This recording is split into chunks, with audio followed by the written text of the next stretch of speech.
What's up, my peeps? Joshua Smith at GSD Studios, and welcome to another Jim and Jay show. So who the hell are Jim and Jay? Jim and Jay are my personal health, fitness, nutrition, biohacking, overall life optimization mentors. These are by far the two biggest badasses that I've ever met in this space. I don't know anybody when it comes to these topics, you guys, that's more knowledgeable. So we created this show for our GSD mode listeners to have an opportunity to go out there and submit your questions here to the show. If you have any questions you want answered on the show, shoot us an email at jimandjay@gsdmode.com, and we will do our best to answer all your questions here live on the show. Also, real quick, want to plug our sponsor that makes this show possible is www.checkd.com/TRT Revolution. So on the show, Jim, Jay, and I talk a lot about getting your blood work done, checking all your different levels, your hormone levels, making sure that your body is operating at its most optimal self, right? So that is the company that Jim, Jay, and myself all use. So again, www.checkd.com/TRT Revolution. So let's jump on into the show.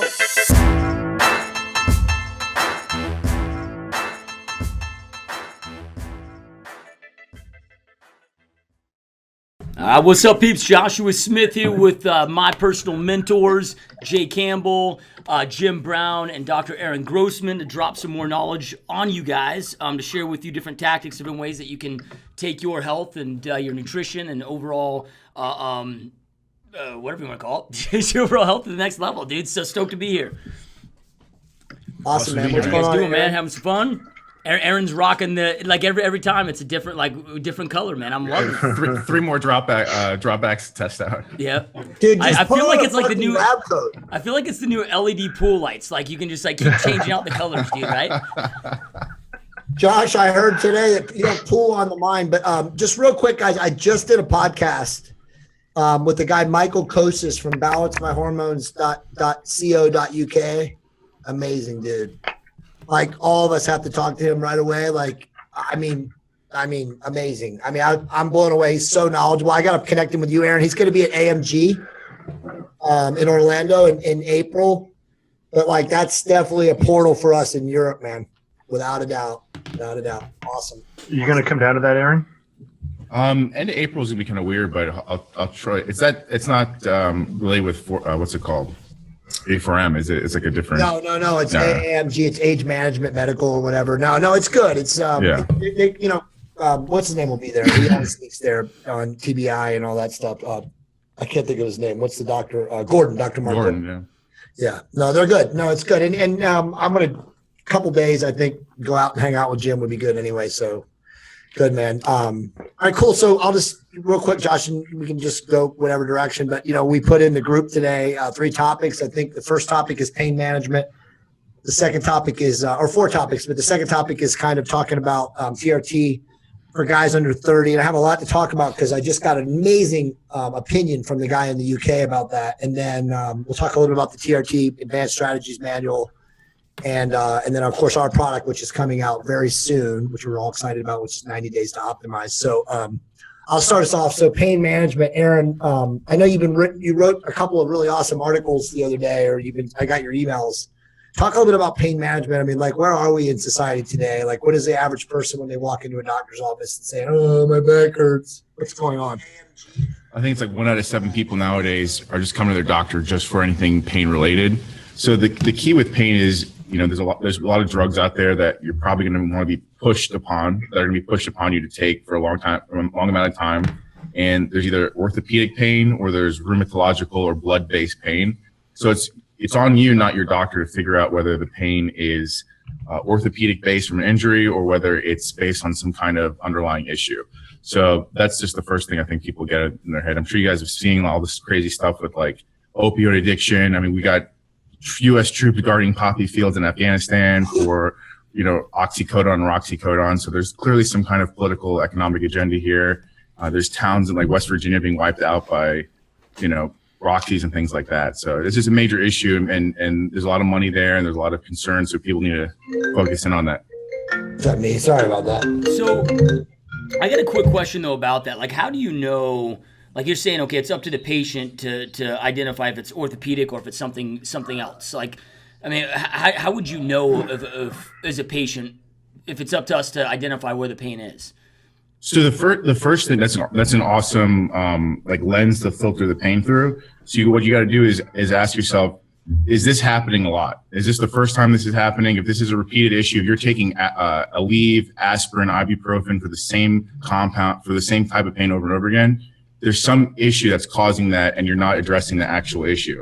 So if it's if you got a sports injury or you hurt yourself in some aspect, and it's repeatedly coming into the picture, the aspirin's not healing it. It's just bringing you back to baseline. So it's all about getting back to what is baseline and then fixing the underlying issue for total health. So sometimes that's an injury, which is the orthopedic side, and something misaligned, or there's some kind of vitamin D deficiency can cause all kinds of blood-based issues. I mean, one of the worst experience I ever had, and Jay had it similar. I think you were telling me about a basketball injury you had. I rolled my ankle, I had like a grade 3 tear. Yeah. And that affected so much of my life to the point where it was like affecting inflammatory levels. Like it put me out for maybe 2 to 3 years. I'm sure it had an effect on my hormone levels, all kinds of things. So if that was a rheumatological issue, rheumatological issues came from the orthopedic issue. So it's clearing out which one is which, because the orthopedic ones can cause rheumatologic pain issues. So I just had a dude on my podcast that is really into this TMS, right? Like the total mind syndrome, and how much of pain comes from mental other underlying issues, like maybe some issue that we had as kids that we weren't able to overcome. And we have this like internal depression, and then our bodies subconsciously target that into other areas of pain. And this guy's worked with like dudes like Howard Stern. Like Howard Stern got to a point where he had to lay flat on his back, and they would tape his microphone to his face to do that. And they'd come out with a lot of this stuff being placebo. And yeah, I mean, do you buy into that, dude, where a lot of this can be kind of made up in our head and it could be an underlying mental issue? I'm sure there's a bunch of mental issues. I mean, what's that guy's name? He does holotropic breathing. Yeah, I think you were mentioning him. Yeah, Wim Hof. Yeah. Yeah, Wim Hof. This guy, I mean, I've tried it for a little bit, and I've seen his videos, and it's pretty remarkable. And they have Stanley Groff from UCLA, who has these studies where you can breathe out the birthing process. So there's a lot of stuff we don't know about that's just like bubbling under the surface. What was his name, Joshua? I think I read his book. Yeah, it's Steven something. I can't remember his last name. That sounds horrible, but I'll when we get done, I'll go to the podcast and check it out. So, yeah. What was he saying? Dude, so I had him on the podcast. He just wrote a book, and he follows. All the credit goes to this other physician who's like 90 years old who just retired. But dude, they were going in. They were doing like these placebos. Like basically, these guys were going in these back surgeries, and they didn't perform the back surgery. They just kind of faked it, and they're talking about how many of them were healed after that. And then, but even same thing with pain meds, right? And it just came down to, now of course there's going to be injuries and things that do need surgery or whatever, but there's a huge chunk of them that, because our bodies are always going to find a way to deal with pain. If we have, like maybe it's a hardcore internal depression issue that we can't deal with, your body's going to find another way to cope with that pain. And I don't know, man, it seems, awesome. Oh, so John Sarno. says it's Ozonich. Oh, and then, yeah, yep. Dr. Awesome. Sarno is the guy he was quoting. Right? Yeah, it's pretty insane stuff, man. It makes sense. I mean, I haven't read his book yet, but I want to. Yeah, I would definitely recommend that book, man. It's really good. Your placebo works. I mean, even if it, That's what people always ask me, like, how do you know, like, you're taking this supplement, it's not placebo? I'm like, why would I give a fuck if it's working, dude? works. It could be sugar water. I'll just keep popping if it feels like it's working. Yeah. That's a good lead in. You know what's not a placebo, Josh, is EMF. 100% truth. Love it, dude. Yeah, it's amazing to wake up every morning and to see these testimonials. And honestly, I can't even keep up with them all. Like I was like blown away and caught off guard this morning, and I got like 3 text messages from people, GSD, mostly agents. One guy's actually a TRT consult of ours, and he's like, "Hey man," they start talking about the testimonial, and I'm not even. I don't even know it exists. And all of a sudden I'm like, what is this guy talking about? And then he's like, haven't you seen it in the GSD mode group? But it is pretty awesome. I mean, if I could just circle back to pain, man. A lot of things, maybe you were trying to lead into this, Aaron, but a lot of pain doesn't just happen overnight, right? I mean, you kind of deal with it for a while, deal with it, and then accept that as the norm. And then it gets to a point where you can't take it anymore, or you start taking NSAIDs, and then you get to the point where it gets even worse, and then you have to go into your doctor. And then what happens from there? Usually, you get prescribed pain and or, go in for a consult to a surgeon. But I think, at least in my viewpoint, it's being proactive again, like we talk about. When you start to have soft tissue or a bone joint issue, try to be proactive about it and try to head it off at the pass. That's, your back starts hurting when you're 20. Make sure that your muscles are balanced. If you have proper posture, what can you do to better your situation instead of just relying on, pain meds, whether over the counter, but eventually you're going to graduate to something stronger. I think go ahead, Aaron. Well, you bring up an amazing point, is that the pain is always a sign that you're off track. So something caused it to happen, and you need to figure out and reorient yourself. Why am I having this repeated specific pain? Because it's only going to get worse and worse. It's only going to develop. Right. Yeah, it's like I remember when I was like 14 years old, and I went to my dad owned the health clubs, and I go to Club Industries, and Larry Scott's there, right? At that point, I don't know. He's like in his 70s, but his arms are still yoked, still in this insane peak, and he's demonstrating some different curls and, different ways to kind of hit that long head, get a better peak. And one of the guys asked him of, like, you're one of the few bodybuilders that didn't have any major injuries throughout the years of like, you always stayed healthy. And he just said, dude, when I'm training, most guys, they'll feel a pinch, they'll feel a tweak, and they just kind of their ego jumps in, they keep trying to push through it. He's like, man, there's 1,000 exercises out there. If I ever feel any type of a tweak, I stop instantaneously and find something that doesn't hurt. And, wow. Talk about that a little bit, because it happens all the time. Like, you're sitting there, you're trying to bench with your buddy, all of a sudden you feel something that, it's just a faint pain, but you're like, right. Oh, screw it, I'm going to push through this, and all of a sudden, boom, it explodes into something different. Well, that's kind of how I got into all this mobility stuff a couple years ago. I started having issues, and I'd notice my range of motion would change a little bit, or I'd start having tweaks on exercises that I once had no issues with. And so that's when I started getting in all that stuff with the voodoo wraps and, the compression. I got rolling myself on barbells. And, it really, if I feel anything, my range of motion changes slightly, I dive in there and diagnose it and try to fix it, and it's usually a soft tissue issue that starts, with scarring tissue or scar tissue or build up, whatever it is, adhesions. And I get after it, man. Perfect example. I broke both of my ankles and fractured them multiple times when I was a kid. And if I don't go in a couple times a week and load up, a pretty decent amount on the calf on a calf machine and stretch them out, I start to lose mobility in my ankles. Yeah. And so that's something that I have to do, but I do it, and because of it, I still can do almost everything that I want to, especially with my feet. And, they're not 100% where they should be, but I'm functional. And if I stop doing that, my range of motion deteriorates almost by the day. Well, a couple of points to you, Jim, and you taught me this, but if you're aging, and everybody, pretty much watching this is aging, whether you're 25 or you're 45 or you're 65 and you're watching this, and there's a lot of people in their 60s actually in GSD mode, Josh, you really should have a mindset that you are going to be injured if you're active and you're training. And you have to, as Jim said, you have to have a mindset that you adopt to injury-proof your body. So, mobility training, foam rolling, all these things should be part and parcel to your process of activity and exercise and, physique improvement or sculpting or whatever it is you're doing. Way too many people live, and a lot of this is my opinion, but in a mindset of I want to avoid injury versus just saying, okay, injuries are inevitable.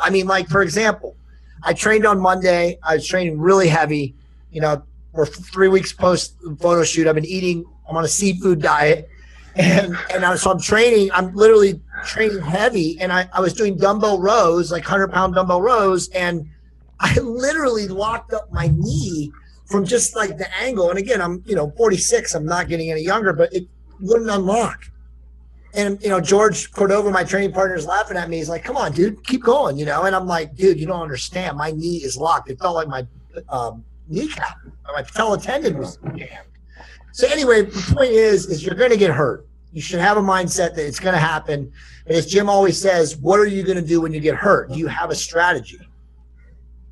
I think if you don't have if you're lifting and performing resistance training or some type of aggressive athletics, whether it be high intensity or whatever, where you're prone to soft tissue injury or you're building up scar tissue and adhesions, which is almost everybody, you should have an art therapy practitioner that you go to on a regular basis. And if money was no object, I'd roll down to my guy, 3 times a week and say, all right, man, we're starting from head, we're starting at the head this week and let's work our way through. But I don't have those resources. So, as I feel something kind of pop up, man, I'm in there right away and we work through it. And then I work on that area, continue until it improves to back to where it was or better, and then move on. Hey, Jim, can you talk about art therapy for a minute? Because that's something that, I've been around health and fitness my whole life, but it was something that was new to me until I met you. But I don't think maybe it's just me, but I don't know if a lot of people are familiar with what that is and what it does. So it's an acronym for active release therapy. And mostly chiropractors are certified in doing this. And what it is a really aggressive, like myofascial massage. And they take you through complete range of motion of whatever they're working on and bust up adhesions, reduce scar tissue, and for the most part, identify imbalances and range of motion issues. I was introduced to it when I was still really big and strong in Vegas, and my shoulders were so messed up, man. I was ready to go in to have a consult. I have all my tendons and ligaments could be cut and shortened to tighten up my shoulders.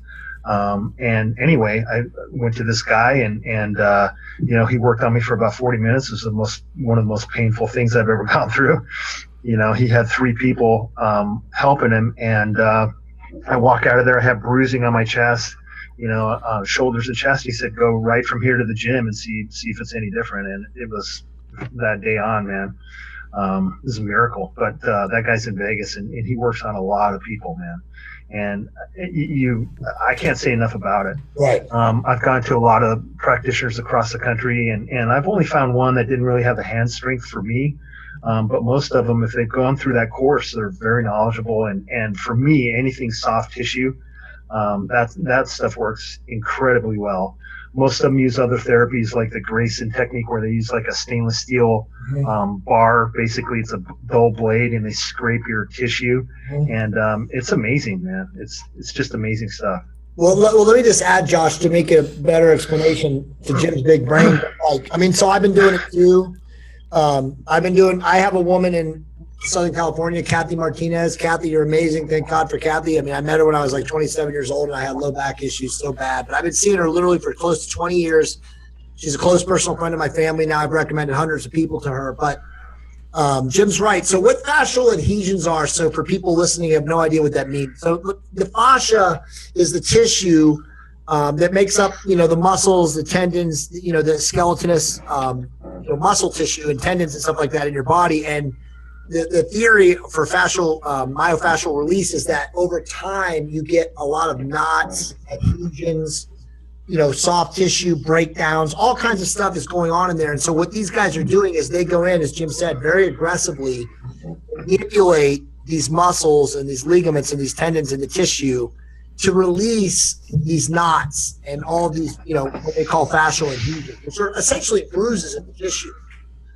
From being active. And it's as Jim said, when they're knowledgeable and they've taken the coursework and they've done this and they've worked on lots of people, probably thousands, it's absolutely amazing. The feeling that you have when you get this kind of release is incredible. Aaron, have you ever done myofascial release? I've never done it. I've seen some PT clinics work with like Theracane and some of the Rolfing, and the turnaround's amazing, but this sounds, I wonder if any of the DOs are trained in this also, because it sounds like if they do the chiropractic, because the osteo manipulation stuff's interesting, but this sounds a little more, I haven't run into any of those, Aaron, but if you go to, if you type in active release therapy into a search engine, you'll come up with a site, and then they'll get you a provider that's credentialed to do that technique in your area. And mostly they're chiropractors. And I know that they have to recertify every so often, and I've just had fantastic results with it. Yeah, me too. If you're blasting your physique You have to do it once every month. Or if you have any pain, man. I mean, that too. It's sure. amazing. It really is, because a lot of pain issues stem from soft tissue that are having effects otherwise. But how does it differ from like a deep tissue massage? It ain't no Asian massage, buddy. Yeah, it's deep. No happy, yeah, well, no happy a deep tissue to me isn't different, but I mean is a completely different field. So they'll focus on an area. They'll find out, like my guy just goes in there and kind of, asks me what's going on, where it's at, and then kind of fumbles around in there, and then he, you can feel too. If you work on yourself, you can feel where there's inflammation and knots or whatever, and he'll identify those, and oh yeah, this is this and this and this, so we're going to run you through this range of motion, and they apply pressure to those areas while you're running through the range of motion, and then work from the insertion to the insertion of the muscle. Wow. And it's like I said, man, I am a big believer in that. The guy here saved me probably 8 or 9 times. The guy in Vegas has, kept me together for years. So every time Jim goes to Vegas, he makes an appointment with a guy. You're damn right, man. He's awesome, Dr. Patrick. So then, awesome. So then, Aaron, at what point, if somebody's had a injury that's been going on for a while, man, at what point do you go see a doctor or a specialist, and then how do you, what's some maybe tips to go out there and do your due diligence, right? Because there's a lot of great physicians, if you will, that can help with the problem, but then there's a lot of shitty ones too. Like my mom with her back injury, like she literally went in and they cut off like a half inch of her fucking, essentially like her tailbone, like the bottom of her vertebrae that they weren't supposed to, and she got a total hack job, which then led to multiple other surgeries. And at what point do you go and seek professional help? That's an excellent question. There's many layers to it. It also differs, I think, between men and women. I think men are more likely and predisposed to have, physical injuries, or the pain that they have. For instance, we had a client recently who had a very specific pain in his abdominal, thought it was a hernia, and it turns out he had cancer, colon cancer.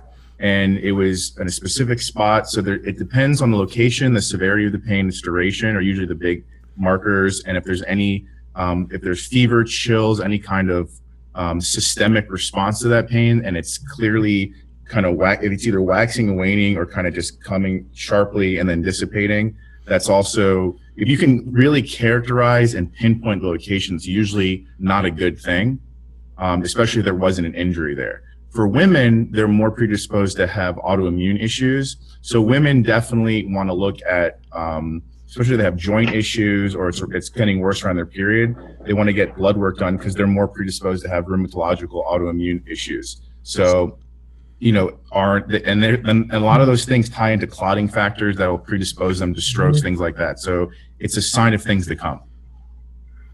Yep. And then I know, Jay, you said that, kind of plan for getting injured in life because it's going to happen. But aren't there things somewhat that are preventative? Like for example, I really enjoy CrossFit, right? But everybody I know that does CrossFit gets hurt, right? Like you're combining these compound movements with speed. Right. And right. Aren't there things that you can somewhat do in a smarter fashion that can somewhat be preventative? Well, so my answer to that question, because I get that question a lot, and it's a great question, Josh, is the answer is yes and no. So if you're 45 years old, like me or Jim, and you're doing compound ballistic movements, it doesn't matter how good a shape you're in, it's law of gravity. You're going to get hurt. You're going to land wrong. You just can't, there's too many things. Now, that said, that doesn't mean the 35-year-old or 25-year-old doing CrossFit can't get hurt either, but the age difference and the pliability of joints, the synovial fluid in the joint capsules, all of these things, you're much more at risk as you get older. But yes, of course, you can do certain movements, you can train your core, you can do stability work. It's weird because, you're at that age right now where you're like right now at your physical peak, literally. Like I always say this to people, like at 36 is when I couldn't dunk on people anymore. Okay. I just couldn't do it anymore. Not without risk of not being able to walk for 6 months. So it's just something weird happens between 36 and 40 and even earlier, 36 and 38 is when I found it, where you don't recover anymore. And I really do believe it has a lot to do with the synovial fluid in the joint capsules. You're just not as pliable. I don't know. You're not, my brother used to call it springy. You don't have that like I'm loose and I can run and I can jump and bound and just, you're not explosive.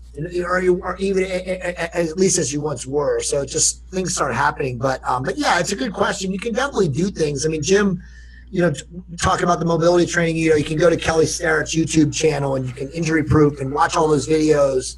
There's a lot of stuff you can do, but certain movements at a certain age, it's unavoidable. I mean, it's like we always say, right? Like CrossFit is an orthopedic surgeon's wet dream. It really is. Yeah. Awesome, man. I mean, I don't know if you guys have anything that you want to add there. Should we go into TRT for guys under 30? Because I know we get hit up with that question constantly. Yeah, let's move in there. And Aaron, let me just preface this right here to set you up. So the guy that I just spoke to, Michael Koshis at balanceMyHormones.co.uk, had a very interesting perspective about this. And as you know, Aaron and Josh, and I know, Jim, you're familiar with this too, there was an amazing article in the front page of the New York Times, not this Sunday, but last Sunday, about sperm production declining worldwide in men. And literally these incredibly brilliant researchers, leaders in their field, said that by 2050, at the rate we're at right now, they don't even see they said less than 20% of men will even literally be able to procreate. Now, this is crazy stuff we're talking about, right? Because we're not even 30 years from that, 32 years away from that. So again, it goes back to what we're talking about how this is an epidemic, that, optimization is truly the only path. You have to investigate your blood work. You have to do all these things that we talk about.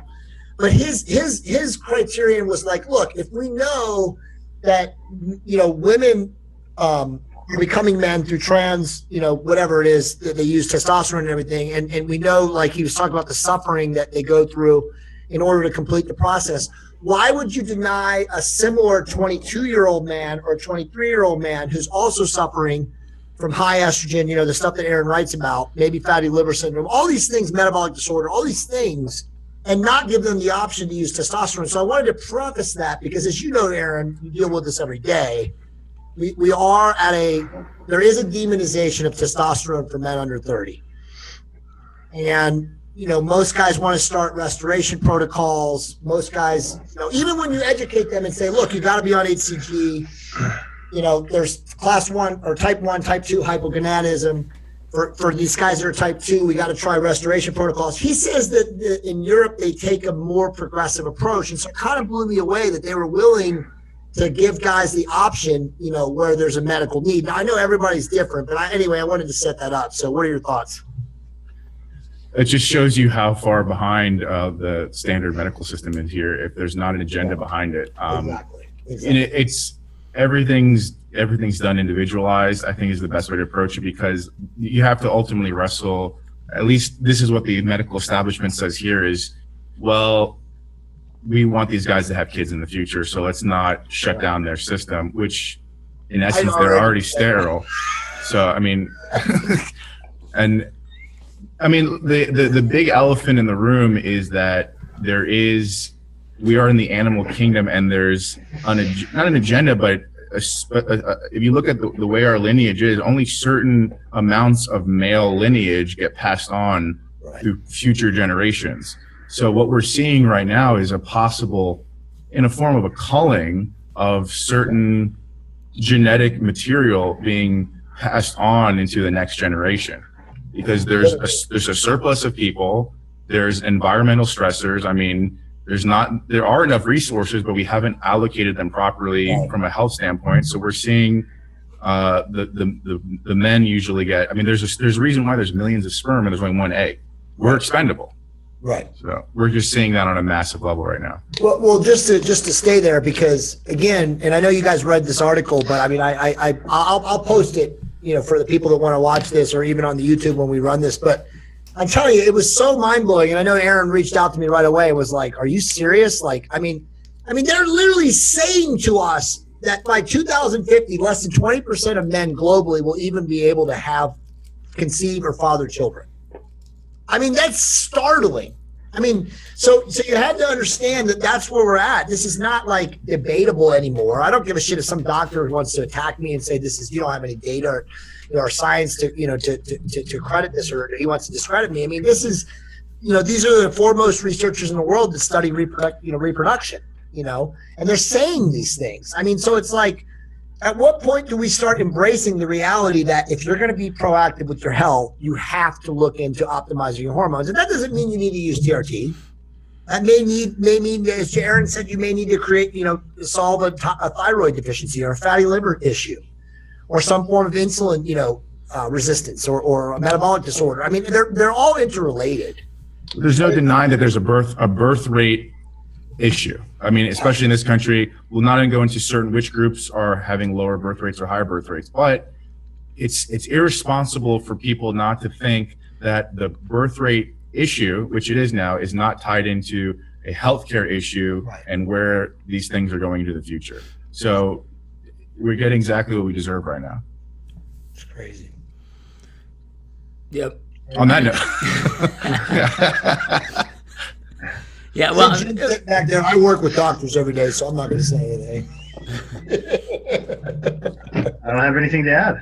Well, it's just certain. It's very disconcerting because, like, when you do, let's say OBGYN, you do like an OB-GYN rotation in like a hospital, and you see a lot of stuff that's culturally a little off and irresponsible in the grand scheme of things, where we're constantly trying to preserve life, which is not a bad thing. I'm not judging it either way, but we're helping certain aspects of life and not being equidistant on the other end of the spectrum. So we're doing everything we can to preserve female right issues, which that's a great concern. We need to preserve everything on that end of the spectrum, but there is no recourse for male health issues and their rights reproductively. Well, Aaron, let's put it in like general terms speak, because I know we all have the ability to go esoteric, and some people we lose and stuff, and we hate to do that. But so a 26-year-old realtor in GSD mode who may or may not be watching this show right now, I won't name names, is watching this, and listening to us, and he comes through checked, and he has 260 testosterone level. His free test is in the shitter. He has high estrogen. What are you doing for him? Well, it's all case dependent, but in his particular situation, any doctor should be able to tell him that on a range of what LabCorp, Quest Diagnostics, every CLIA certified lab says, he's not in the normal range. So if he has abnormal results, laboratory wise, and he's having the symptoms, then he has the clinical and laboratory guidelines based on the the AMA, whatever, American Urological Association guidelines are for low testosterone, and he should be treated as a patient, not whether there's any kind of moral or he has a textbook definition of hypogonadism. Right. But realistically, and I know I'm putting you on the spot here, but that's why we love you. I mean, not going to check, he goes to a GP. I mean, what are the odds that they're even going to clinically evaluate him for? Well, here's what's going to happen is if he gets a testosterone test, he's not going to get a free in total if he's lucky. About 80% of the time, they'll get both of them, a bioavailable or a free. They'll probably get the total test, not the free test. Right. There's going to be, I would say 98% of the time, and this is doctors that actually do treat testosterone will not order the proper estrogen test. They'll get him a regular estradiol. Right. They won't get him a high sensitivity estradiol. The sensitivities of different estrogens for men are different. So, I mean, just knowing what you're working with to begin with and making sure you're going to the right location is the most important thing. The doctor that's a general practitioner we have no training on this in medical school. Right. I can't express to you guys enough how the doctors that are going down these routes have done this research on their own, or they're collecting and harnessing the knowledge, and it's not being given from the powers on high from the medical institution, unless it's a patented drug. Michael said to me today, Aaron, that your book is my training protocol for my 4 physicians. And he recommends it to every single doctor that he speaks with. And he speaks with a lot of doctors now in Europe and the EU. And yeah, I mean, you're right. I mean, it's incredible. I mean, but I don't know. I was so blown away to hear his opinion today because as you know, most of the doctors that I speak to outside of you, and you know this because you make rounds, but I mean, like these guys, they're like you said, it's the demonization of testosterone. If they're under 30, it's not even a consideration. It's wrong. It's immoral. We have to start them on a restoration protocol. We have to put them on Clomid. I mean, it blows me away. I don't get it. I mean, you know, like you said, everybody's different. We all have a biological differentiation.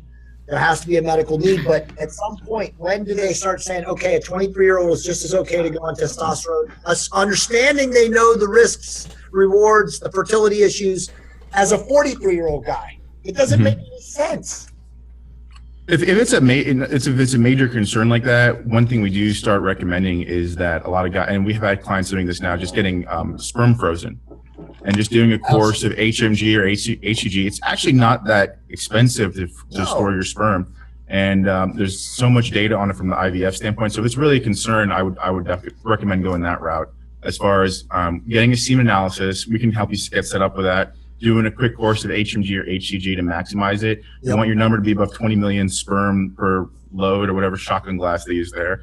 And then, you know. That's funny, actually. Per load.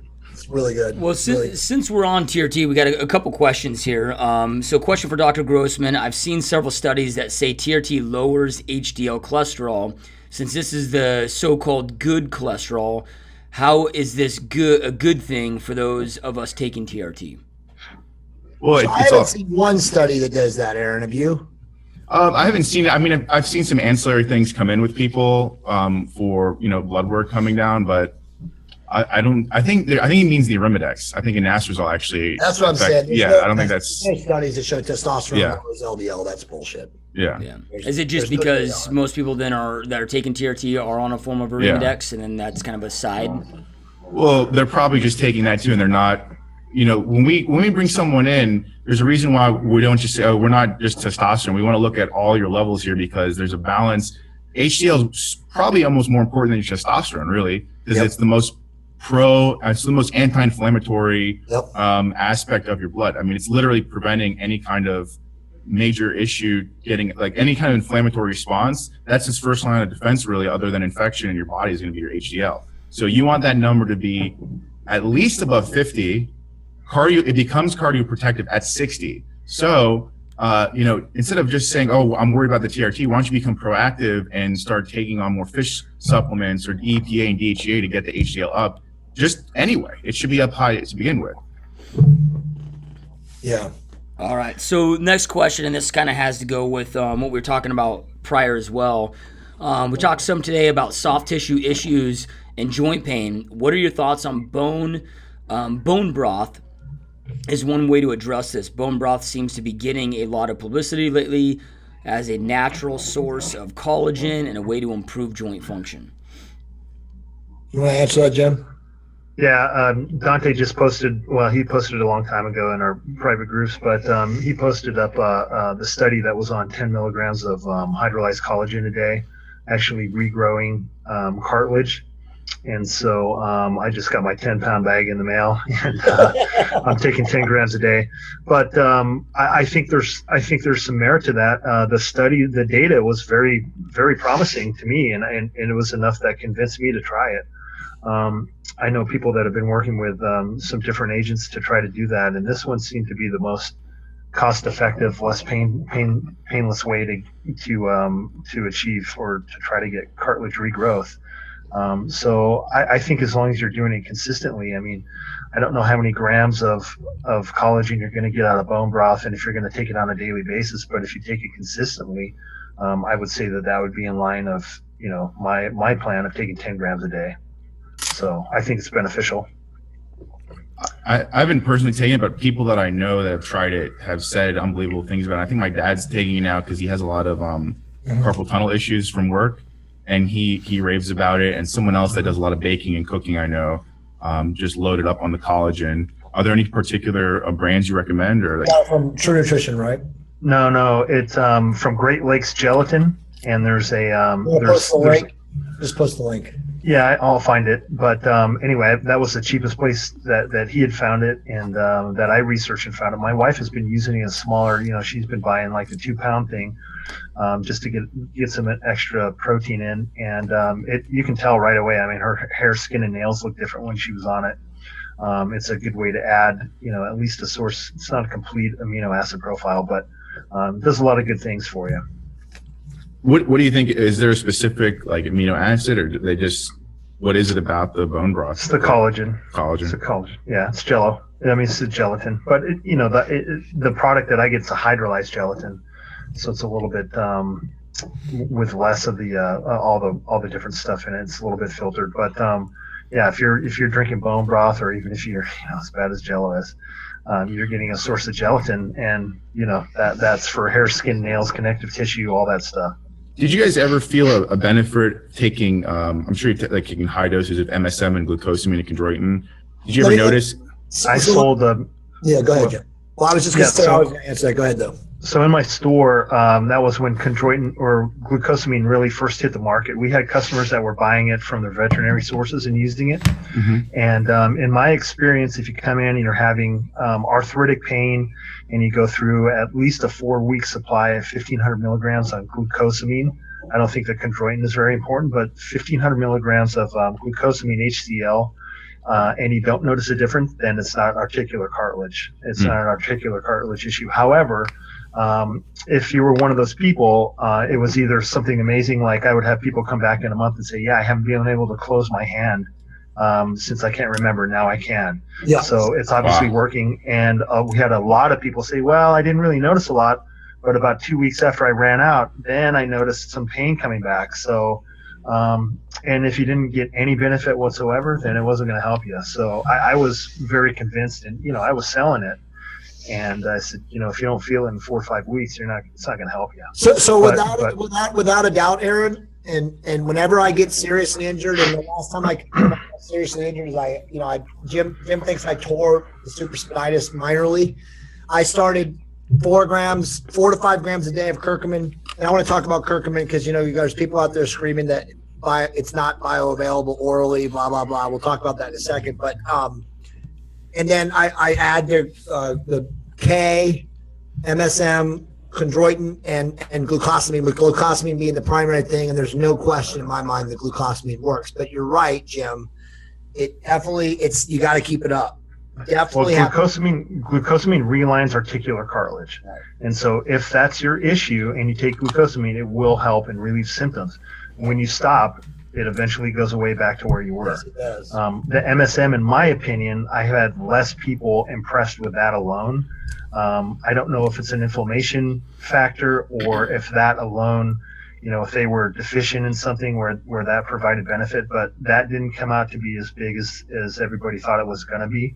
And then if it was an inflammation issue, we've switched to other things like curcumin to deal with that. So glucosamine's like the minoxidil of bone supplements. It's like the EMF of bone supplements. No, yeah, it is. But that's there's 2 ways really to evaluate it. Either you're going to have pain relief that you notice, or when you stop. And you stop taking the 1,500 milligrams a day, and you're at the 4 or 5 week mark, and you stop and you notice things coming back. Those are the 2 determining factors that you're getting benefit from it. Yep, agreed. But do you think it's really worth taking, unless you have osteoarthritis and you're older? Do you think it's worth regularly taking glucosamine, other than when you have an injury? Yeah. I mean, if you get benefit from it, then you need it. If you're trying to take it to prevent injury, I don't think that I'm sold on that. It's preventing, wear down of articular cartilage. I don't think it adds a protective layer to say. Well, you definitely make a good point though, because like when I stop taking it, they seem to come back. But when I am taking it, I have the pain goes away. It's interesting. Then that's an articular cartilage. Well, yeah, no, I mean, I just remember the last time I took it, I remember saying that to myself, like that's. But yeah. What was the thing about curcumin with the oral availability? Okay, so Jim's I think addressed this. I won't name names, although I want to. A hack. I want to so bad. Some hack wanted to write an article. So bad, but they're saying they're claiming that curcumin turmeric orally is not able to pass the blood-brain barrier, the gut biome, or whatever it is, or both, effective, and that all of us raving about high dosages is bullshit. So, I mean, I go by what it does for me. I know Jim goes by what it does for him. Josh goes by what it's done for him. I mean, I've taken injectable right. curcumin at a very high dose, and then went back to oral after that, and didn't notice a difference in my pain relief. Right. And so that was the way that I measured.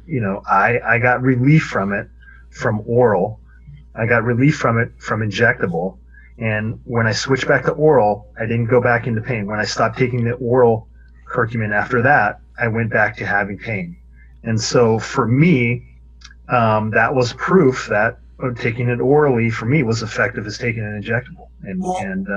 I mean, Aaron, didn't you say this the last time we talked about turmeric, that there's like 147 ongoing FDA approved studies right now on the efficacy of it, and it does so many things. It actually regenerates ocular nerve cells.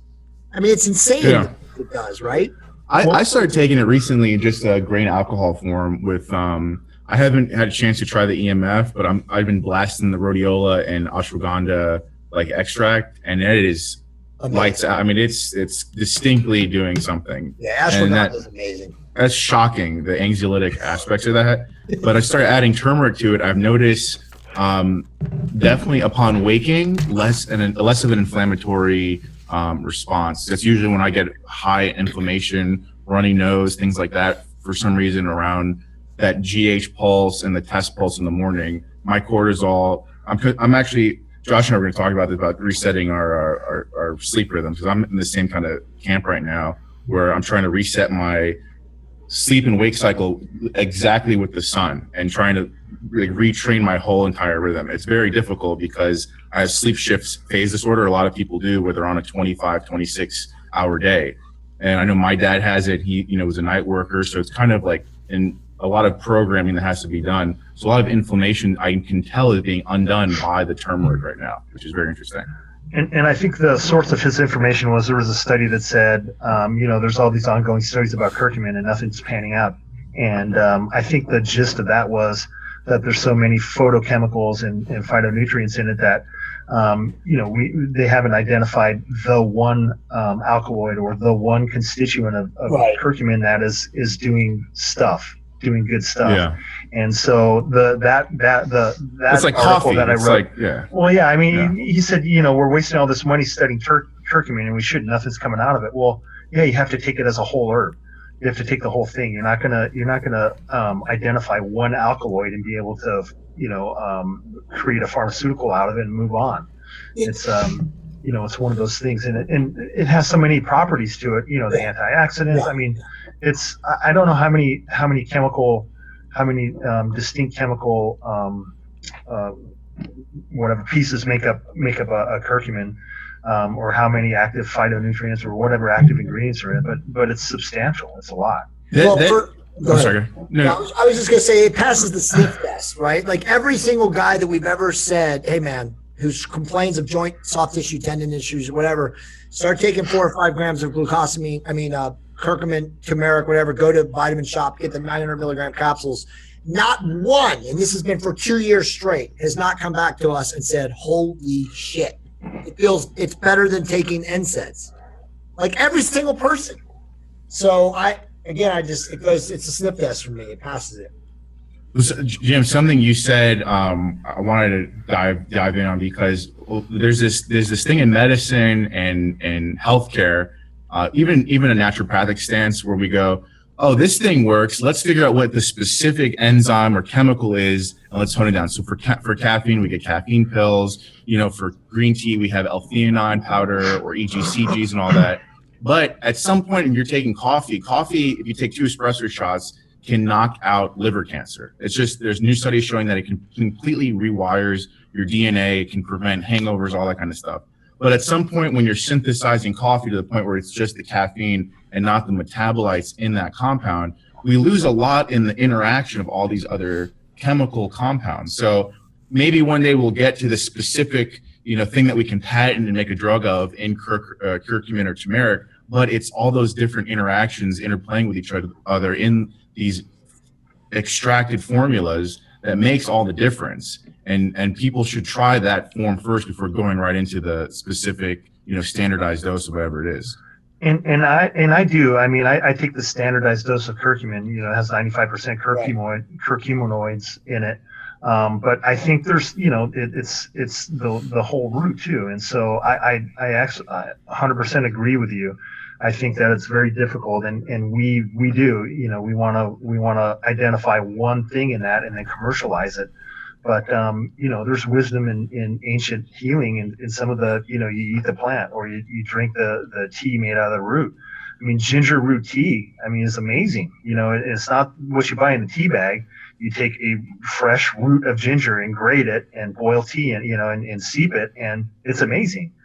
It does all kinds of stuff for you, but it's different than having an extract or taking a capsule or, and you can take curcumin root turmeric that way too. That's the way they use it in India, is they shred it into a tablespoonful of olive oil, or powderize, emulsify the powder in a tablespoon of olive oil and take it. So maybe your friend has stock in Bioperine or something. That's an expensive molecule. You need to make a killing. Yeah, I'm sure.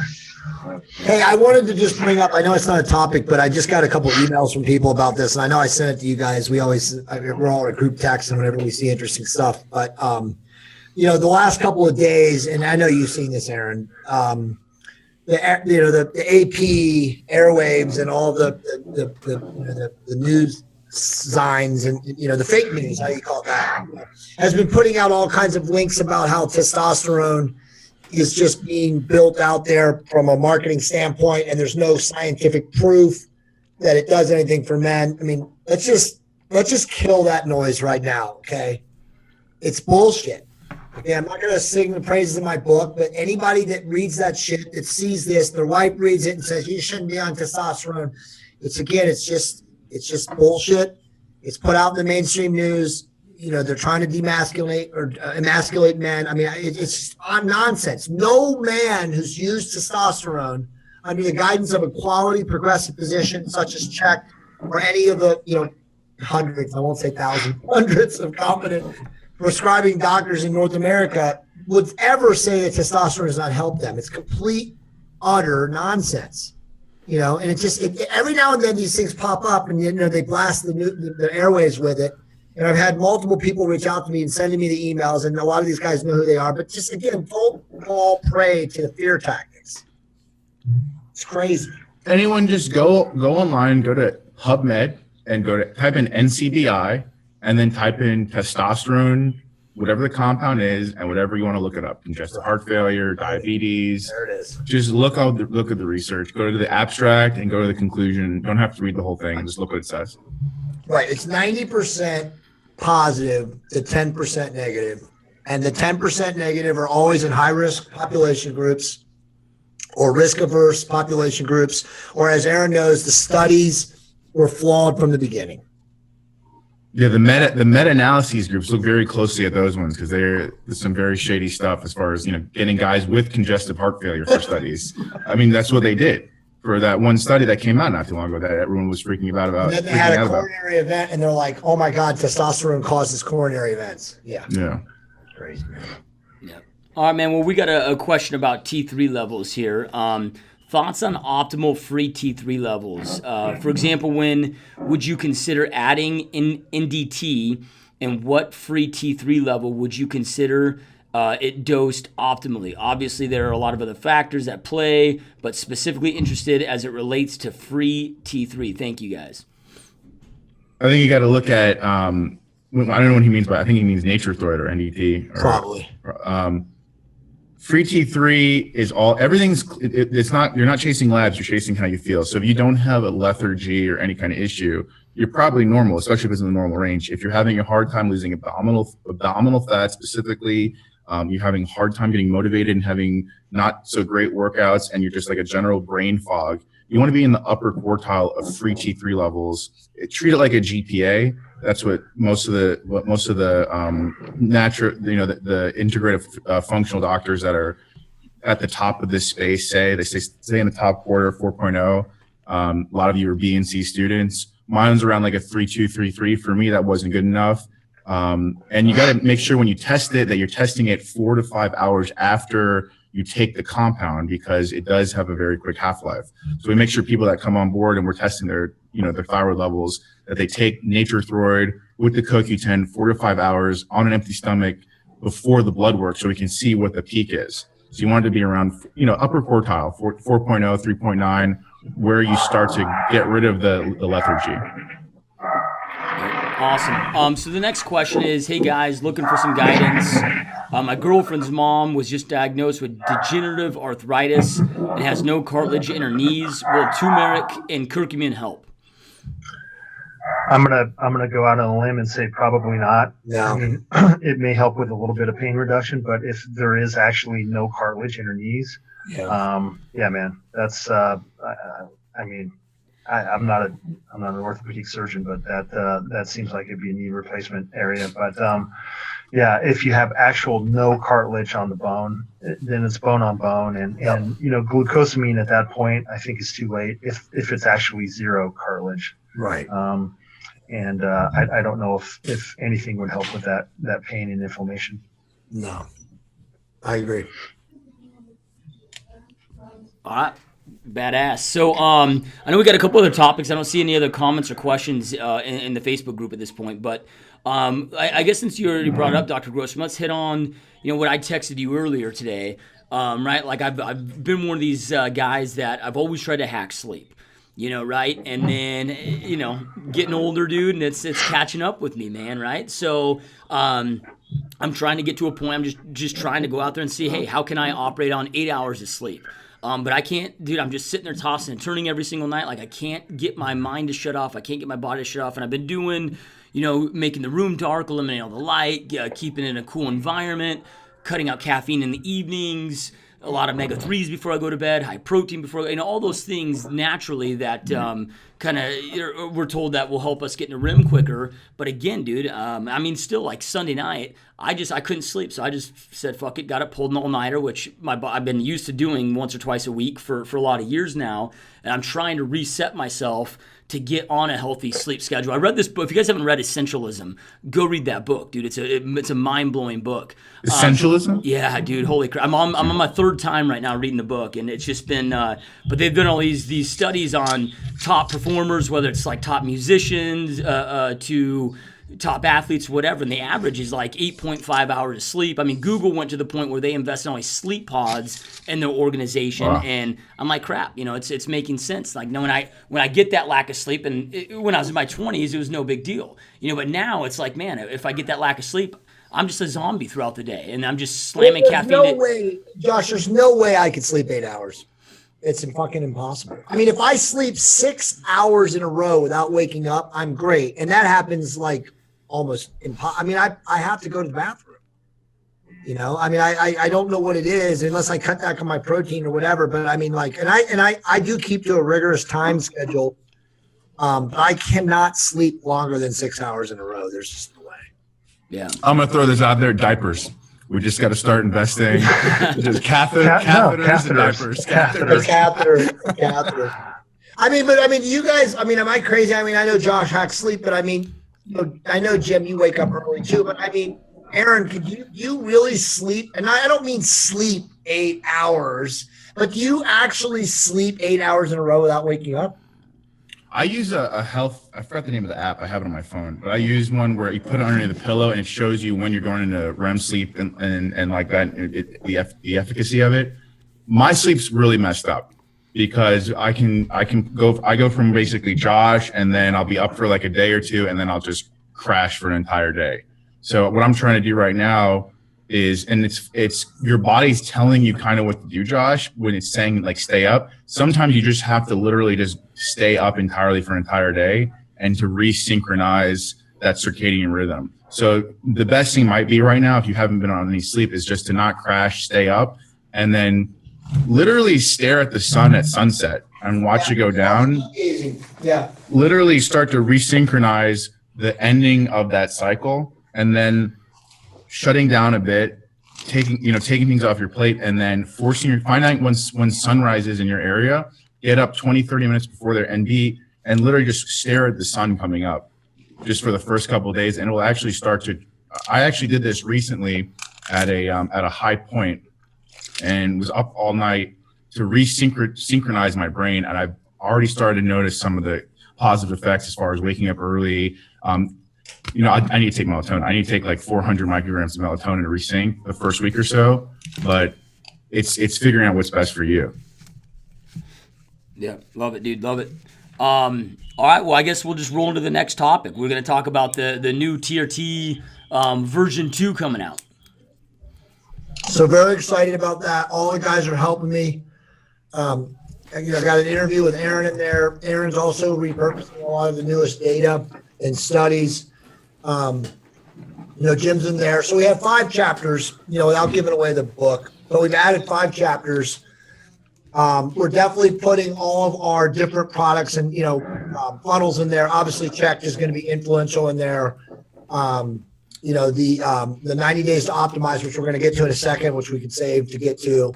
And then obviously, the different things that we're doing with obviously EMF and optimized life nutrition. But anyway, the 5 chapters that we're adding are chapter 14, insulin controlled living. That's mostly going to be Jim, but that's talking about, the world that we live in and preach about minimizing our insulin signal.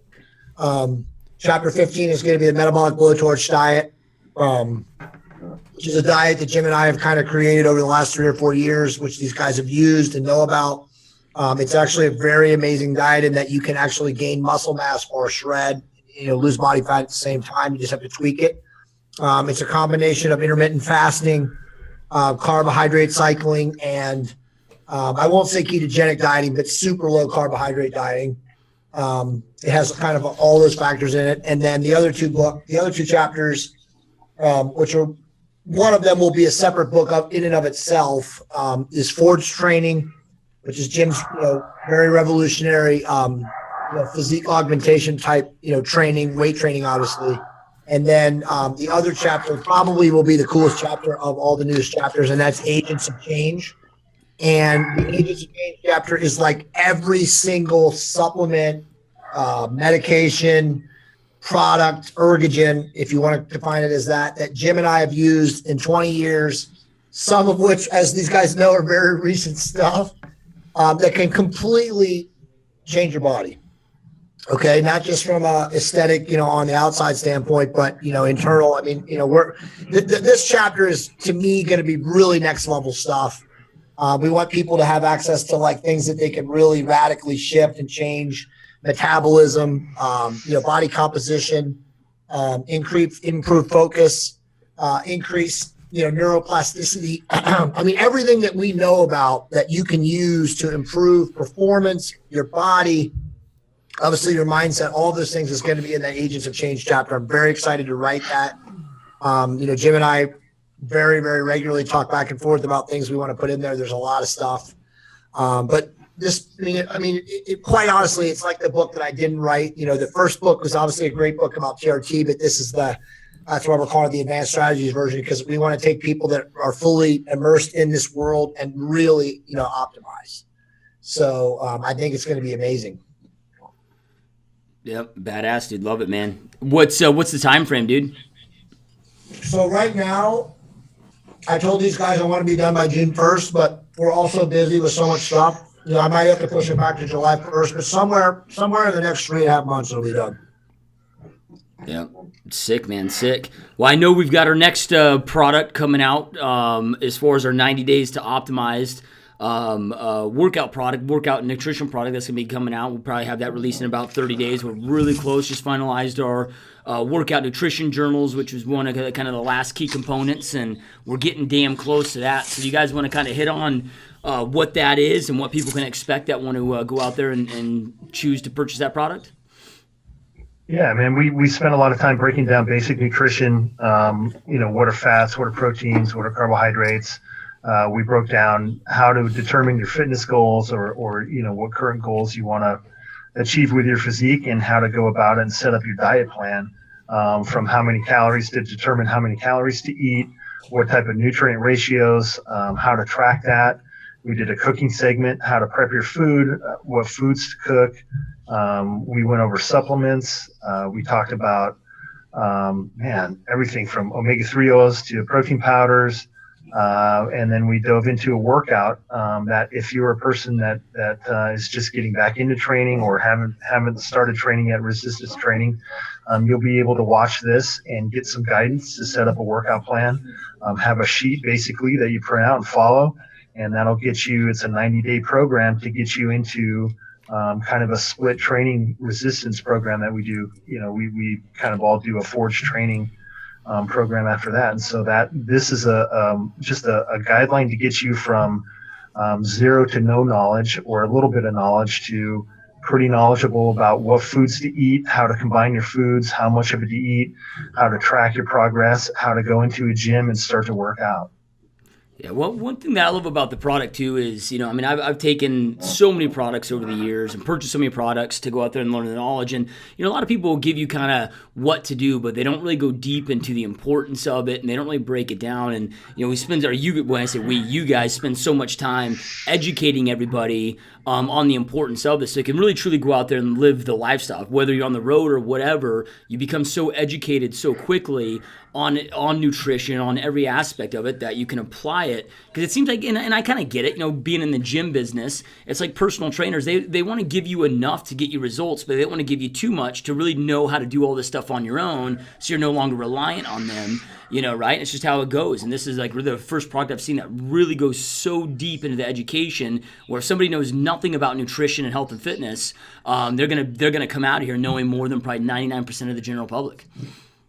Yeah, I feel real good about it. I feel that it's and this isn't a great term to use, but dummy down enough so that even if you don't know anything about what protein is, what fat is, or how to cook any of it, or nothing, this will get you to the level of an understanding. I think that is a real shortcut to a lot of reading or researching on your own for sure. And I'm real proud of the product. I think it's going to be great. I'm looking forward to people, purchasing it and telling us what you think. What do you mean it's not free? Yeah, close to free.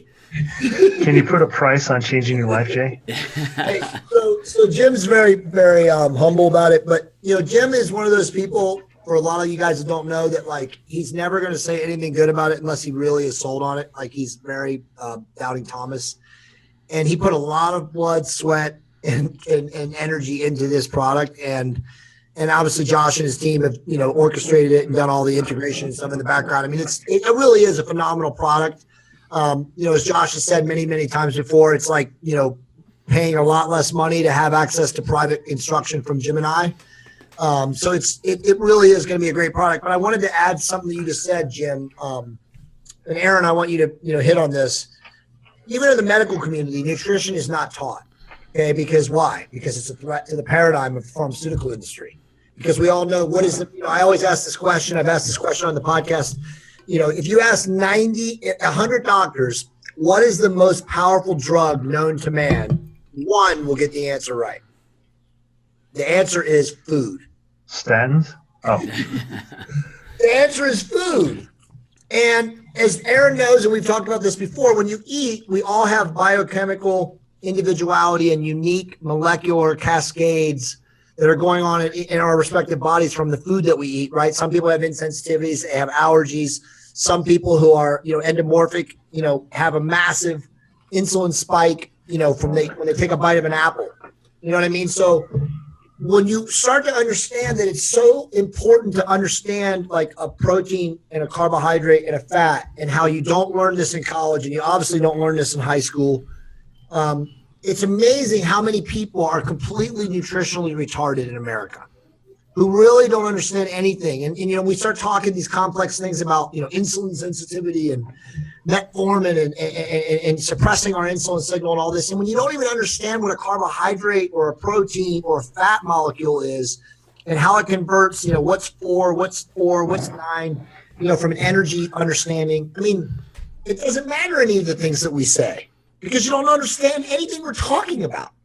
So I really do agree with Jim, and I know Josh has already said it, but this really does make this understandable for anyone.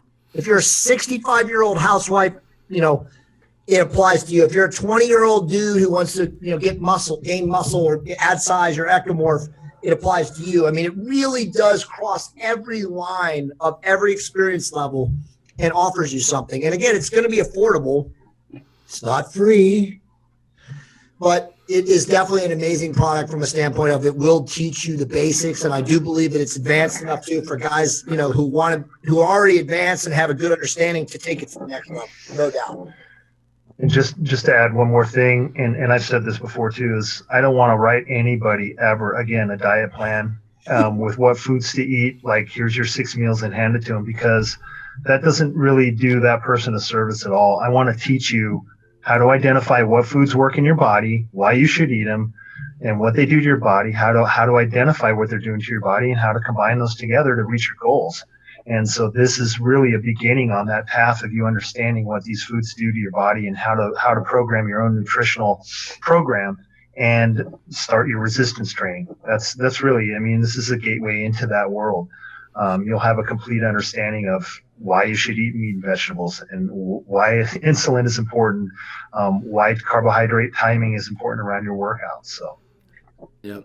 Love it. So I got a quick question for you guys. So you guys just did your Ironman magazine shoot, right? And the photos were just insane. And I hear this language all the time of, I'm in my 40s now, so I'm just, I don't, my body doesn't work the way that it used to, and it's just an excuse for people to let their body go. But you guys are probably the best shapes of your lives in the mid 40s, and just since I've known you, the transformation. I mean, when I met both of you, you guys are both just freaks of nature, and then you're even taken to another level. Like, what are some of the things that you've done over the last couple of years that help you to get to that level of shape and continue not just to maintain, but continue to dial it in, even though you're in your mid 40s? Go ahead, Jim. We talk about this a lot, and I love to work out, man. So the consistency for me has always been there. The consistency, I know my dogs. The consistency, it's hot as hell in here. The consistency has been the most important factor, man. I love to work out. I love to go resistance train. And for me, the eating part of that was just all conducive to my goals in that, and then understanding what it did to my body and health. So it's really year in, year out, day in, day out, making intelligent food choices and going and working out, with purpose, and, being smart about it. And there's all the other things like, not being hurt and how to recover and all that stuff. But really, it's just consistency and always, trying to analyze how you can be more effective in both your eating, what you're eating, your supplementation, and your workout. Well, one other thing to add is, Josh, and again, we're always repeating ourselves in a lot of ways here, but it's always really good for people. And I really want to stress this, because I do this whenever I talk on my other podcasts or whenever I meet with other people. The beauty of weight training and, sculpting your physique as you age is that, and Aaron knows this, as you get older, your body actually becomes more neurologically efficient at holding on to muscle mass. When you're 25 to 30 and even 30 to 35, your body is in a very dynamic state. It's in a flux state a lot. So if you're a real, you're an extreme athlete, you're trying to build muscle, you're an ectomorph, you're not going to hold on to muscle if you eat religiously Monday through Friday and train religiously scientifically correct, progressive overload, and then go away on the weekend and, ski mountains or snowboard and, expend 10,000 calories a day. You're going to literally come back less than you weighed, than you did on Monday. It's different as you get older, which is amazing, because somehow your body just becomes more neurologically conditioned and smarter at holding on to muscle mass. So it stands to reason that if you're training smart, like Jim says, you're avoiding injury, you're doing all the other things right, hopefully you're optimizing your hormones, that helps dramatically, you can look better and better. I mean, I have no doubt that I'm going to look my best 10 years from now, as long as I avoid injury. Now, I'm manifesting that too. There's a lot to the mindset of that, but there's no reason that you can't age at a way that makes you think like, that your future is amazing, that you're not even at your peak. I mean, I've seen guys now I've been seeing guys like recently, like that are competing, you know, because it's so big out there now, like 56, 57-year-old dudes that look absolutely insane. You know, so there's no reason that if you take care of yourself and you train, and again, you avoid injury. That's always the big thing. Avoid injury. Don't do ballistic, stupid shit. If you're out there and you're 50 years old and you're cross training, you're a fucking idiot. I'm not going to say it any more than that. You're dumb. You're going to get hurt and you're going to stop training. That's what's going to happen to you. So take that seriously. If you want to cross train because you got to cross train and you like it and you like the idea of like, you know, varied programming and doing something different every week, that's fine, except you're going to get hurt and you may get hurt catastrophically.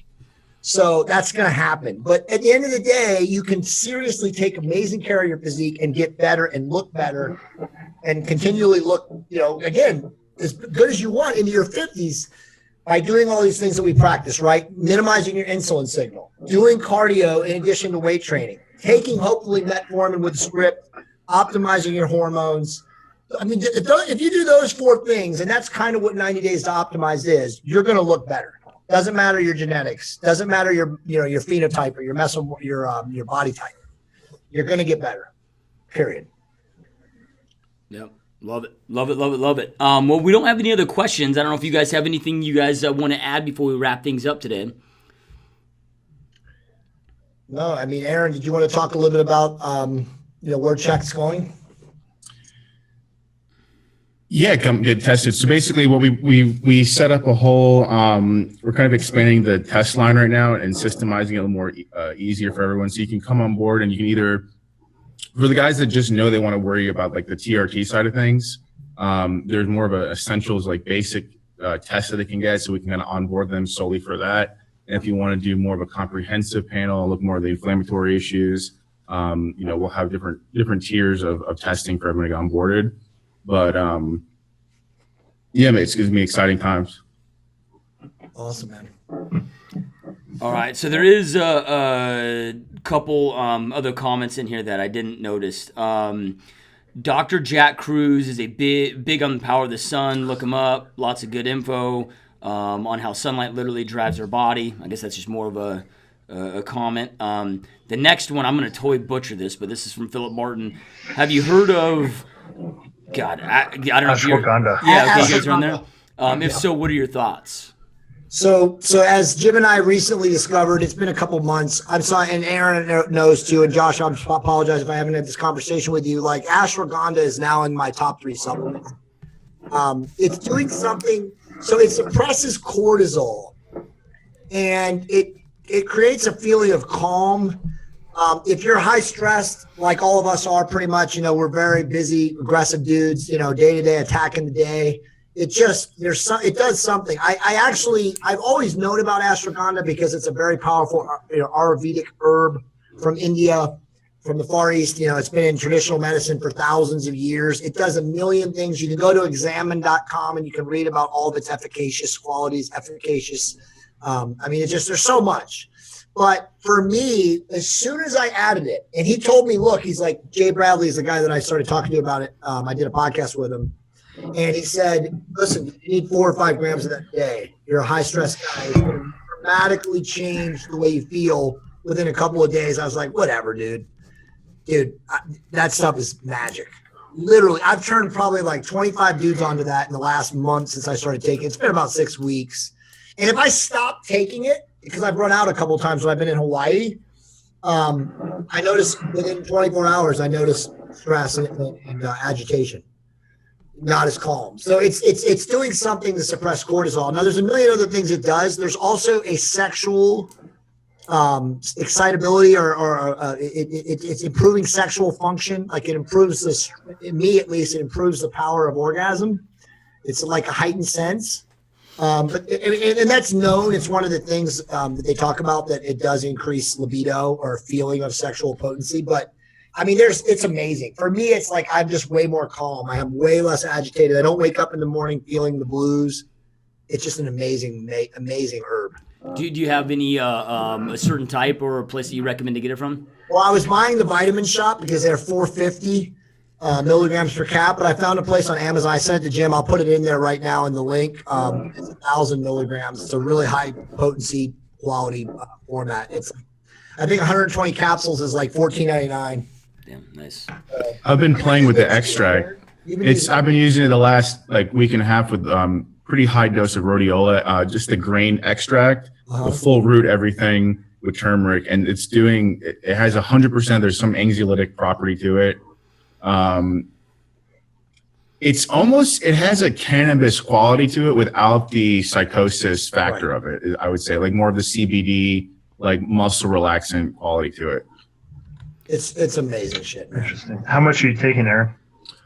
I want to say 2 full eyedroppers full. So I think that's probably 30 not 30 ml. It's probably about 30 milligrams each one. So, but it's two full servings at least. Full eyedroppers, yeah. I just put the link of the product I found on Amazon that I've been using now for 2 weeks, and really good stuff. Let me I have it right by. Let me check real quick. Let's double check. Hold on 1 second. Josh, definitely get some right away and start taking it, because it definitely improved my sleep, man. Yeah. I mean, I'm still not sleeping more than 5.5, 6 hours, but I definitely sleep better. Like last night, I literally slept without waking up, and I was like, what's going on? And I realized I took 3 grams right before I went to bed, like an hour before I went to bed. And I'm like, it has to be that. Do you split it up, or you usually take it right before you go to bed? Or are you doing like 2 grams in the morning? So I've been waking up with 2, and then it depends, if I carry my supplement container with me during the day, depending on how busy I am. I've been so busy recently. I'll take another one in midday, and then I'll take like 2 at night. I've been taking 5 grams every day. It's 2 mLs, which is about 1.2 grams of the total amount. So it's 660 per dropper. That's a lot, yeah. Yeah, no, I'm taking a lot. I mean, and Jay Bradley was like, listen, man, take a lot just to notice it, because you're going to feel it right away. But yeah, I mean, listen, this isn't like, we're not like breaking a news story here. It's just another one of those like esoteric, arcane supplements that most guys like in our world aren't using enough or should be using. And I really think there's something going on with cortisol suppression. That's where I notice it. Awesome, dude. All right, so we got another question here, and then I know we'll have to get wrapping up due to being long on time here. But question for Dr. Grossman: can you talk about IGF-1 or the IGF-1 paradigm? Many studies show that high levels of IGF-1 increase cancer risk. However, other studies show that top range levels of IGF-1 are brain and heart protective. I think that's one of those causation correlations issues, because you can find high spikes of IGF in cancer. So I think if people do have cancer, it's like a baby, it's a chicken or the egg type thing with that in IGF EP3. If you do have high IGF levels, I think you're statistically more likely to have cancer. But what is considered a high level or not? Everyone's different. It's hard enough getting a consensus of doctors to even tell someone has growth hormone deficiency based on IGF alone. They have the growth hormone suppression test. So it's not the best marker for anything, honestly, to IGF-1. As far as for cancer, I don't know the cancer profile, studies on that. Hey, do you guys see, Jim and Jay, do you guys see any other comments that we haven't hit on? I don't know why, but my computer, it's only showing like 3 at a time, and I can't see all the comments. Dude, that's the somebody asked about GHB for sleep when it was legal. I'm not qualified to answer that question. Yeah. He just goes, yeah. It's not legal anymore. It works, bro. Yeah. All right. Josh, I was reading on there was one that James Harris asked, but we've answered it before. Somebody asked about the CPAP machine. Yeah. Ralph White asked that. I was just going to say that. Yeah, if you have sleep apnea, dude, get the machine immediately. You'll live a lot longer. Yeah. Well, the thing go ahead. A lot of the guys, we get a lot of guys that need CPAP machines, and their red blood cells are just out of control. Like if you see any kind of issue with red blood cells needing more hematocrit going up, or the size of your red blood cells, something's going on with your bone marrow, and it's affecting the oxygenation of your tissues. You need to get on some kind of machine, 100%. Right. Sleep study, everything. And that's a sleep study, right? That's how that starts, and you determine if you need it or not. they'll hook you up and all that. Yeah. So, and then Philip Martin asked, optimal dosage about the ashwagandha, which I know you already hit on, but is that for somebody that is just living a kind of a high stress lifestyle? Is that 5 grams a day too much? Is it what about men and women? Yeah, no, it's a good question. If you go on Examine, I always say go on Examine. I mean, Jim and I are really close personal friends with the owner of Examine. But the reality, I won't destroy him. I should. But the reality is, it's a 1 gram, which is what Aaron's taken, is still clinically beneficial. I would say start with the minimum and move up depending on how you feel. I'm pretty sure Examine says 2 grams a day, and if you're super stressed, double that. So I'm like at 5, and I'm just playing around with it. I'll probably push back to 2 eventually, which will be 1 gram AM, 1 gram PM. But for men and women, it's the same. I've had Monica try it. She was taking, when I was taking the vitamin shot brand, was like 500 milligrams of cap. She was taking 2 of it, and she felt also much more calm. She said her meditation was a lot better when she was taking it. I don't know if she's even taking it now because I ran out and I just bought that bottle when I was in Hawaii, and I haven't even given it to her, so who knows. All right. Yep, love it. Okay, so there is another question here. We'll kind of just hit this as the last question. And I apologize, guys, if I missed any questions. Like I said, my Facebook Live is I'm only seeing a couple questions here as they pop in, and it like eliminates the rest. But John asks, hey, guys, I recently stopped my prescribed HGH and HCG with no adverse side effects. Actually, my joints feel better without the HGH. Or the HGH hand and feet swelling. My mood seems better too. Does HGC cause mood swings? Was also having some tenderness on my left side of my chest with slightly larger left nipple. Can HCG cause gyno? And the tenderness is tenderness an early sign. I take 0.05 anastrozole every other week, taking 0.5 twice a week of Depo, and we'll soon try checked. You want to answer that, Aaron? I'll just say, of course, HCG, not HGC. HCG, John. What's up, John? Can cause all of those things. It is definitely another chemical that you're introducing that can offset the balance between testosterone and estrogen. Yes, HCG can also cause gyno. Yes, it can cause breast tenderness and swelling and itchiness and all those things. Not for everyone. We're all different. And then his 0.5 twice a week is Depo testosterone, which is cypionate up, John. So that's fine. He's taking, 0.50 is, so he's taking 200 milligrams a week, right? It's 200 milligrams, right? Yeah. So he's taking 200 milligrams a week, twice a week, hot shots. I know he's done that. I know I've talked to him before. So that's good. So John, yeah. Again, growth hormone, we talked about it. If you're taking growth hormone and you have those effects, I mean, those are normal, very typical side effects. Doesn't mean that you're not getting benefit, from a fat loss standpoint, better skin, better sleep, better REM sleep, all those things. But, for me, I hate that stuff. I mean, I don't use it. I don't have a script board anymore, but I mean, I've tried it in my past and I've had a script over it in the past, and I avoid it. There was one other question, Josh, the guy asked, and Aaron, feel free to answer this, but the guy asked about sermorelin. So sermorelin is going to be covered. All the peptides are going to be covered in the Agents of Change chapter as much as we can. There's not a lot of scientific data. Sermorelin, though, is the only FDA-approved peptide. My personal opinion, and Aaron can speak about it, is that it's shit. I've read the studies. I've seen the data. The only thing that works is ipamorelin. Now, it is starting to be supported. There are compounding pharmacies that are selling it. But again, as Jim has said 1,000 times before, you gotta inject it multiple times per day.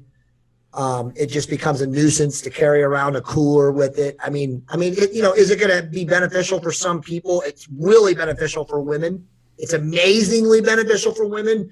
For men, I think it's okay. I think it does increase IGF-1 levels, and it will help sleep.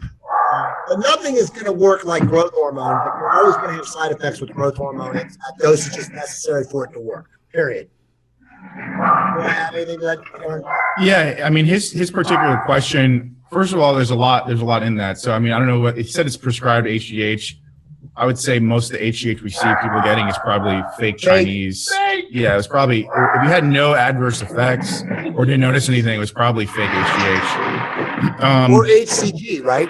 Yeah, you got twice the dose of HCG. Right. So in his particular case, he's taking HCG and testosterone, so he's getting two compounds that are going to raise his estrogen levels, but he's only taking an anastrozole if he's a high converter every other week. So that's a very large dose of anastrozole, considering that it has a half-life of 50 hours. So you're basically not being protective from any of the estrogen side effects for almost 75% of the time that you're taking these compounds from 1 week to the next. So if you're having some kind of estrogen related issue, you said you have gyno and there's tenderness and pain, so you probably need to be on a more constant lower dose of anastrozole.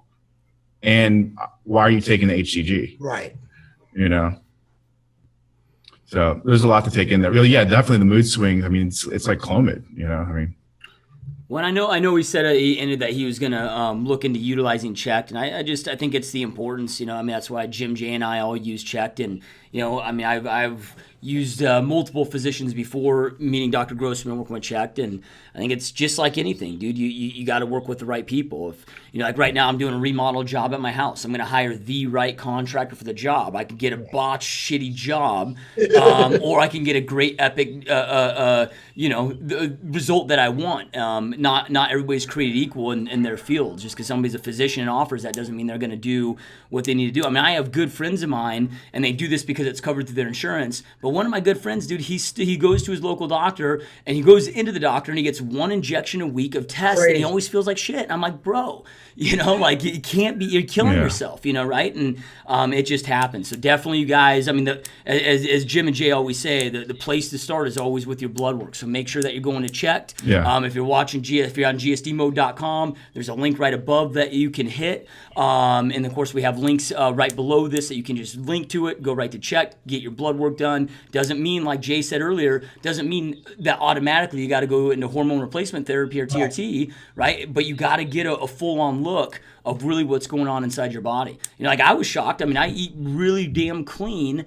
In our last blood work that I did, I started having, Dr. Grossman found some fat on my liver. And now, but we're being very proactive with it to be able to go out there and attack that stuff so it doesn't become a problem. You got to be very proactive. If I went to my regular doctor, every time I go there, they're like, dude, what the hell? I mean, you're in amazing shape. Everything looks amazing, you know, right? And you're fine, Josh. Have a good day. Yeah, exactly, right? And that's, you know, we got to go much deeper than that.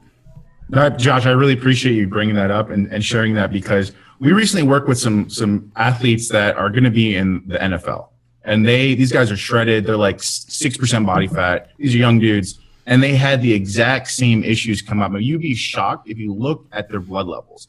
They were all vitamin D deficient. They had toxic fatty liver disease. So I don't want to pick on John's specific issue, but it's not he's not at fault here. This is what's called a cookie cutter protocol. Right. There's no rhyme or reason probably to the 0.5 of the anastrozole. It was just, this is what we started everyone off with. So there's no context in the blood work, and now they're chasing labs versus the symptoms. So. Well, Aaron, I mean, let's just add to that, just to be nice. How the fuck does he have a growth hormone? How does he have a human growth hormone prescription? Right. That's a great question. Yeah. Exactly. So the reality is, guys, as Josh just said, you got to work with the right doctors. You got to get the right, biomarkers checked. You've got to get your blood work done diligently a couple of times a year if you're aging, maybe 3 times a year if you have a specific situation or biomarker that's a concern. These are things that, again, you have to be proactive, man. There's no going to the doctor and open up and say, breathe and I mean, it's craziness. We're past that. Anyone looking for HGH, we're not the practice to go to. I'm just telling you this right now because it's pervasive at this point where people are asking. I heard about my friend on HGH who says I should ask you about this. There's very stringent. It's not a controlled substance according to the DEA and the FDA, but it is heavily monitored because of the cost, and there's a lot of other factors involved. You need to have a specific GH suppression test done, and have to meet certain guidelines. Right. It's not a right unless you have a wasting disease. Yeah. or you've been traumatically burned over 60% of your body, or there's some other things you fail the what is it called, the glucostim test, the brain concussions, brain swelling. You can't get growth hormone, guys. It's illegal. Now, don't tell me your doctor prescribes it in San Diego or it's some anti-aging because they don't know the fucking law. And that does happen, but that guy's going to eventually get his door padlocked, and you're going to be looking for another doctor. It's not candy. This stuff is not. Yeah. Right. Yeah, man. Just go watch that documentary on Netflix, Generation Iron, and see the gut that these professional bodybuilders have, and it's just not worth it, man. So, all right, you guys. Well, if you have comments that you posted that we didn't get to, we'll go analyze those and make sure that we hit on those next week. I apologize for some reason doing this Facebook Live. All the comments aren't showing up. So if we miss those, we sincerely apologize. We'll make sure to hit on those next episode. And if you guys have anybody that you feel can benefit from the show, add them to the group, right? Add them to the GSDMO group. We're streaming these as long as we're not traveling. We're trying to stream these every single week for you guys to educate you guys and have a place where you have an area to go ask any question that you want to ask. We don't care what the question is. If you feel we can serve and support in any way, ask the question. We'll try to knock it out here on the show. So truly appreciate all of you that are watching and listening. Definitely, like I said, and we always preach, definitely go get your blood work done. That's where everything starts. You can't go out there and really have any type of an effective workout, nutrition plan, whatever it is, until you start with that starting point. So make sure you do that right away. And Jay, Jim, Dr. Grossman, truly appreciate you guys being here. Awesome, man. Thank you for having us. Appreciate it. All right, you guys. We'll see you next time. Peace out. All right, peeps, that wraps up today's show. Again, thank you so much for watching the show. I truly appreciate it. Just a few quick reminders and favors that I need from you. Number one, please share the show. Anyone you feel can benefit from this show. This truly helps us grow the show, continue going out there and having impacts on many, many lives. So it'd mean the world to me if you went out there and shared the show. Number two, if you haven't done so already, make sure to subscribe to our YouTube channel. Also, please go out there on iTunes, Stitcher, leave us a 5-star positive review. All that stuff helps for awareness of the show. Also, make sure to join the GSD Mode private Facebook mastermind group. If you haven't already, you can go to gsdmode.com. Right on the front page, there's a link there. Click that. We'll get you added right away. A lot of cool stuff in there, a lot of masterminds. We're bringing a lot of Facebook Live, different stuff in there they have access to that you can't get anywhere else. And lastly, I want to give our sponsors a quick shout out that make this show possible. So our first sponsor is my personal 90-day mastery bootcamp. This is my personal mentorship training program where I give you everything that I do inside my business, right? You get my entire playbook. We have 12 live, 3+ hour long training sessions. You get daily access to me inside the program. There's a bunch of bonus training sessions. You get access to every single thing that I do inside my business. All my tracking forms, all my presentations, checklists, lead generation tactics, lead follow-up tactics, team contracts, and so much more, you guys. There's nothing that compares to this program. You get full access to everything that I do inside my company. I hold nothing back. Go check us out, www.90daymastery.com, where you can learn more information, see future dates, see testimonials, all that fun shite. If you decide to join, make sure to plug in Live Mastery inside the promo code, all one word, all together, all caps. That'll save you 500 bones on the program. So you get it for only $997, which is a freaking steal, or 3 payments of $333. Our next sponsor is PerfectStormNow.com. So PerfectStormNow.com is an insanely effective lead generation website for realtors, and now offers a website and CRM combo with all my custom personal follow-up drips, all of my scripts that are inside there, right? So there's no guesswork. And when a lead comes in,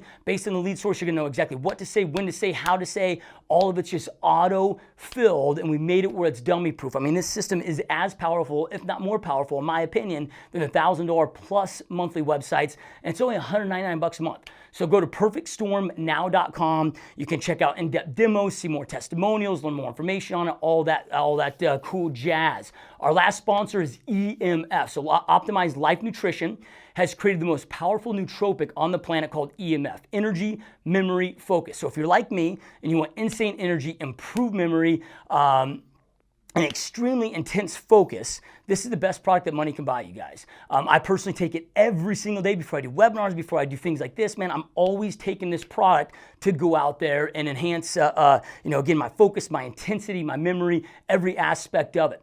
So go out there and check right now on www.optimizedlifenutrition.com where you can learn more about EMF. Lastly, you guys, if you want to be like me and the rest of the GSD crew, as well as my real estate team and so many others that listen to this, listen to the show and support the show, make sure you're rocking this GSD mode gear, man. We want to go out there and spread the love, spread the word, spread the GSD mode name. So on the site, gsdmode.com, we have men's shirts, women's shirts. We're starting to run a lot new apparel through the site, so you see a lot more coming as well. So make sure to go check out the site, pick that up, have some fun. Thank you again for watching, and we'll see you next time. Peace out.